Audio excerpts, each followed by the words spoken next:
Dan pemirsa, untuk membahas lengkapnya kami telah terhubung dengan pengamat Timur Tengah Universitas Padjadjaran, Dina Sulaiman. Selamat sore Mbak Dina, apa kabar? Selamat sore Mas Davi, baik, Alhamdulillah. Alhamdulillah baik ya. Mbak Dina, kita lihat eskalasi di Iran ini terus meningkat. Kemudian terakhir Amerika Serikat sudah meminta warga negaranya meninggalkan negara itu. Banyak orang yang takut bahwa ini adalah awal Perang Dunia Ketiga antara Amerika Serikat dan Iran. Bagaimana analisa Anda? Baik, pertama kalau dari sisi eskalasi justru yang terjadi kalau kita melihat atau mengikuti pemberitaan dari dalam Iran sendiri ya, eskalasinya justru jauh menurun. Kenapa? Karena ini ya memang sudah berhenti aksi-aksi demo yang melakukan kekerasan itu, dan kemudian yang justru terjadi kemarin di hari Senin itu adalah demo tandingan yang jumlahnya jauh lebih masif daripada demo yang anarkis dan ingin menggulingkan pemerintahan. Nah, kemudian juga kalau dari sisi misalnya ada pernyataan seruan dari pemerintah Amerika untuk warga Amerika segera keluar, itu saya pikir bentuk perang psikologis saja ya, karena memang warga Amerika Serikat kan juga sangat sedikit di Iran karena kedua negara tidak punya hubungan diplomatik kan, sehingga ini saya pikir upaya untuk terus menekan pemerintah Iran ya, agar mungkin ya supaya tunduk, supaya mengikuti apa yang diinginkan oleh Amerika Serikat. Tapi kalau dari sisi realnya memang kedua negara terlihat memang sudah bersiap-siap ya. Misalnya Iran itu sudah diberitakan sudah mempersiapkan banyak hal, sudah mengaktifkan berbagai pertahanan udaranya, dan kemudian juga Amerika Serikat juga sudah bersiap-siap di pangkalan udaranya masing-masing dengan sistem sistem yang didukung oleh kekuatan elektronik. Saya pikir kemungkinan perangnya itu ya 50-50 ya. Ada kemungkinan memang akhirnya Amerika Serikat menyerang, tapi bisa juga terus mempertahankan status quo ya. Artinya tetap bersiap-siap tapi tidak ada saling serang.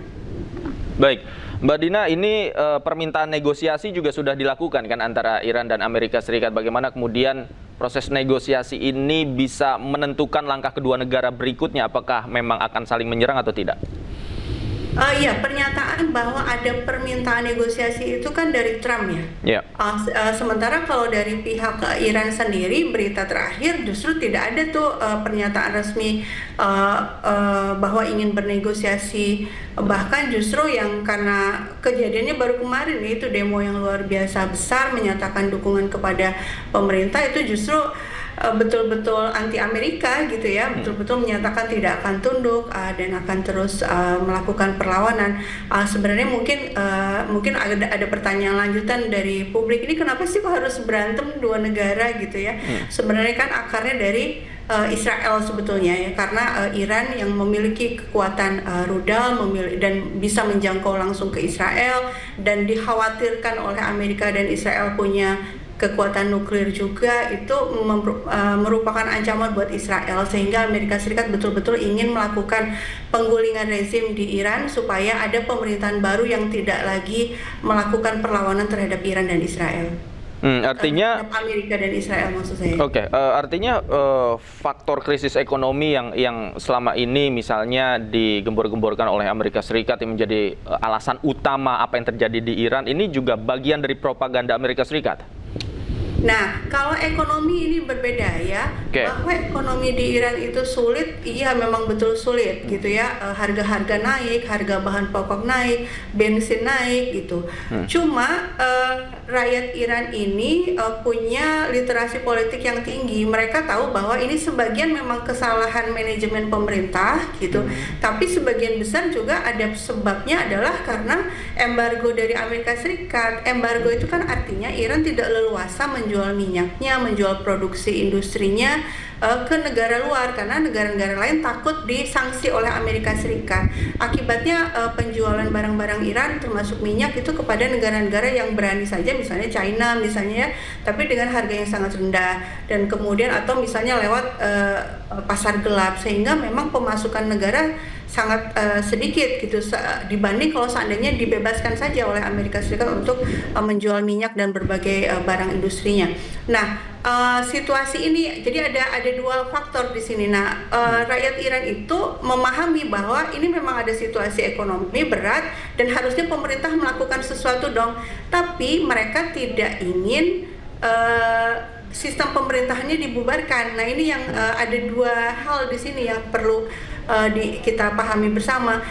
Analoginya gini, di Indonesia kan juga ada aksi demo ya, banyak ya untuk memprotes kebijakan pemerintah misalnya. Yeah. Tapi apakah orang Indonesia pengennya Indonesia bubar gitu, NKRI bubar, Pancasila digantikan? Enggak ya. Tetap Indonesianya tetap seperti Indonesia ini, cuma mengharapkan ada perubahan-perubahan kebijakan. Yang terjadi di Iran juga seperti itu ya, demo soal masalah ekonomi itu real, tapi juga mereka sebagian besar dibuktikan dengan yang hadir di aksi demo kemarin itu tidak ingin ada perubahan pemerintahan, sistem pemerintahannya tetap dipertahankan. Apalagi kan memang terbukti juga secara terbuka Amerika Serikat, Israel itu justru memprovokasi rakyat Iran untuk terus turun ke jalan untuk melawan pemerintah. Nah, ini yang tidak diterima oleh sebagian besar orang Iran. Ya, apalagi dukungan juga kemarin mengalir sangat deras kepada pemerintah yang sah di Iran. Bagaimana kemudian apa yang harus dilakukan oleh pemerintah Iran untuk mencegah terjadinya, ya memang Amerika Serikat sudah bersiap-siap untuk mencegah setidaknya serangan ini terjadi dalam waktu dekat begitu, Mbak Dina? Ya, sebenarnya kan kalau dalam potensi perang itu dua pihak akan saling berhitung ya. Jadi makanya saya sampaikan tadi ada kedua kemungkinan, ada yang berani mengambil resiko atau tidak, karena resikonya sama-sama besar ya. Seandainya misalnya Amerika Serikat betul-betul menyerang Iran sudah selain sudah punya pertahanan udaranya juga sudah diaktifkan, dia juga ada track record juga ya, berani menyerang pangkalan militer Amerika Serikat di Qatar, dan pangkalan militer Amerika Serikat di Timur Tengah itu semua dalam jangkauan rudal-rudalnya Iran. Nah, Amerika Serikat saya pikir tidak akan berhitung ya dengan resiko ini. Belum juga jalur ini Selat Hormuz itu ada sepertiga minyak dunia lewat di sana. Seandainya ditutup oleh Iran, itu ekonomi global betul-betul ada kesulitan ya. Pasti Amerika juga berhitung di situ. Jadi kemungkinan memang akan ada kayak istilahnya mempertahankan status quo ya, bersiap-siap saling mengancam, tapi kemungkinan tidak melakukan serangan, atau ala Amerika ya, melakukan serangan tapi setelah itu dia pula yang menyatakan oke, serangan sudah selesai dan situasinya ada gencatan senjata gitu. Seperti yang di bulan Juni kemarin kan situasinya kayak gitu ya. Ya, itu tipikal Amerika Serikat ya yang sudah mereka lakukan. Kemudian yang menarik adalah penyebab demonstrasi di internal negara Iran sendiri. Ada yang mengatakan bahwa ada juga campur tangan Israel atau Amerika Serikat pada demonstrasi pertama pada waktu itu. Sebenarnya seperti apa?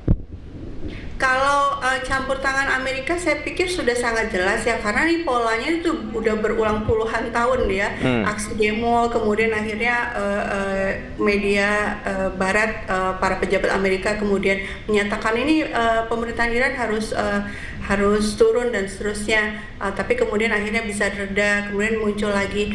Nah, apalagi yang sekarang ini yang itu pemerintah Amerika itu udah belak-belakan banget gitu ya, maksudnya Trump itu betul-betul mengatakan oke, kalau ada demonstran yang terbunuh, Amerika akan turun untuk membantu misalnya. Terus kemudian mantan menlunya Trump yang namanya Mike Pompeo itu juga secara terbuka mengatakan selamat tahun baru untuk warga Iran yang di jalanan dan agen Mossad yang bersama mereka. Jadi betul-betul belak-belakan bahwa memang ada agen Mossad gitu ya. Dan kemudian juga kan ada fasilitas Starlink juga ya, ada 40.000 unit itu diberitakan itu sudah ada di Iran, sehingga kan jadi pertanyaan loh ini dari mana. Dan kemudian di Jerusalem Post juga memberitakan bahwa memang Mossad memberikan instruksi dalam bahasa Farsi ya kepada orang-orang Iran. Baik. Terima kasih Mbak Dina. Tentu kita harapkan bersama eskalasi di Iran ini bisa segera turun, kondisinya kembali normal ya. Tentu saja ini juga berpengaruh pada geopolitik di dunia. Terima kasih Mbak Dina. Selamat sore, sehat selalu. Sama-sama. Sementara itu, Kedutaan Besar Amerika Serikat di Iran menyerukan warganya untuk segera meninggalkan Iran. Pernyataan ini dikeluarkan di tengah kemungkinan serangan Amerika Serikat ke Iran.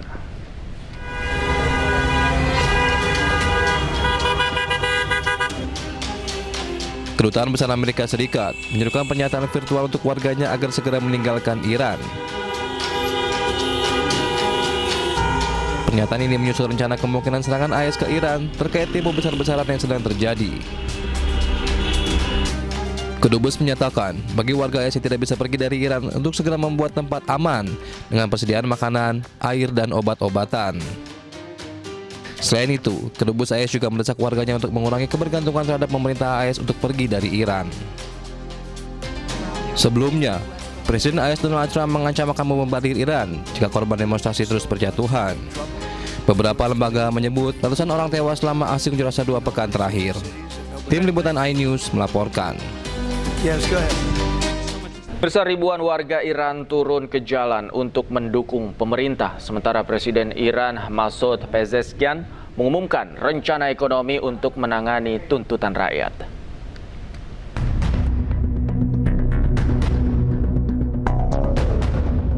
Ribuan warga Iran ikut serta dalam unjuk rasa besar-besaran pada hari Senin di Gilan, Teheran untuk mendukung pemerintah Iran dan mengecam kerusuhan akibat protes nasional selama beberapa minggu terakhir. Pemerintah Iran telah menyerukan kepada warga untuk bergabung dalam demonstrasi massal guna mengutuk kerusuhan dan mendukung pemerintah serta menolak campur tangan Amerika dan Israel dalam urusan internal Iran. Presiden Iran Masoud Pezeshkian mengumumkan rencana ekonomi untuk menangani tuntutan rakyat. Ratusan demonstran juga terlihat berpawai di jalan-jalan Bandar Abbas, Provinsi Hormozgan Selatan. Sementara itu, pemimpin tertinggi negara Iran, Ali Khamenei, menegaskan bahwa Iran tidak akan mengampuni para perusuh. Kerusuhan dilaporkan terjadi di beberapa kota di Iran, menyebabkan 100 aparat tewas, 544 warga sipil tewas, dan lebih dari 4.000 orang ditahan. Protes yang dimulai di Teheran pada akhir Desember dipicu oleh memburuknya kondisi ekonomi dan penurunan nilai mata uang nasional. Ratusan ribu warga Iran turun ke jalan di seluruh negeri dalam demonstrasi yang didukung pemerintah dan mengecam kerusuhan yang telah berlangsung selama beberapa minggu. Televisi pemerintah Iran mengatakan bahwa demonstrasi tersebut diadakan untuk mengecam apa yang mereka sebut sebagai kejahatan teroris bersenjata. Eskalasi dalam negeri ini membuat Iran tengah disorot dunia, termasuk Amerika Serikat yang bersiap menyerang Iran.